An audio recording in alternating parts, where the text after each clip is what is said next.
Mu nama tuvuyemwo twahimirije abasanzwe badandaza imiti ko boreka gushira imbere inyungu zabo gusa bagashira imbere inyungu z'abarundi bose.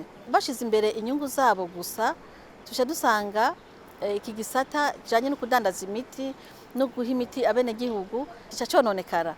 Turabibona ko mu misi iheze hagiye hinjiramwo ikintu cyo kutubaha amategeko yubahiriza ubwo rwego rusanzwe ruraba rucungera ibijanye n'imiti mu gihugu. Rero sinovuga ko hari ikibuze, ahubwo ikibuze twarakibonye.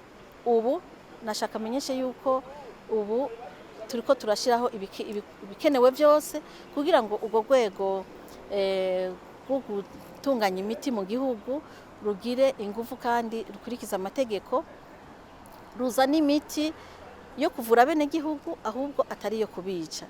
Nico gituma twababwiye abasanzwe badandaza imiti ibintu byinshi bogabirako kugira ngo ntibinjize imiti itakwije ivyangombwa, kandi twababwiye yuko twebwe nk'igihugu ubushikiranganji bw'amagara y'abantu twahagurutse kuko twashizeho inzego zikwiye, inzego turiko turaha ububasha kugira ngo bashobore gukurikirana neza ubwo rwego rujanye no kurangura imiti, kuyitunganya, kuyidandaza no kuyiha abene gihugu mu mavuriro atandukanye. Twagihagurukiye cyane mu bijanye no gutanga impusha z'abantu bakorera muri urwo rwego. Abantu bakorera muri urwo rwego nk'uko mwavyumvise batezwa kuba bafise ubuhinga mu bijanye n'umuti. Arico gituma ubu muri iyi minsi dusa n'abahagaritse kwakira abantu badandaza imiti bashasha kuko dufise benshi cyane.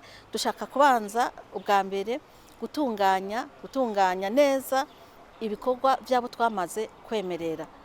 Bisigura yuko ibikorwa turiko turabikora tuzobanza gushira ku murongo abantu bajejwe kudandaza iyo miti, dushira imbere ko umuntu wese adandaza umuti atezwe kuba afise uwabinonosoye amufasha akontorora kandi akatwereka kontra bafitaniye.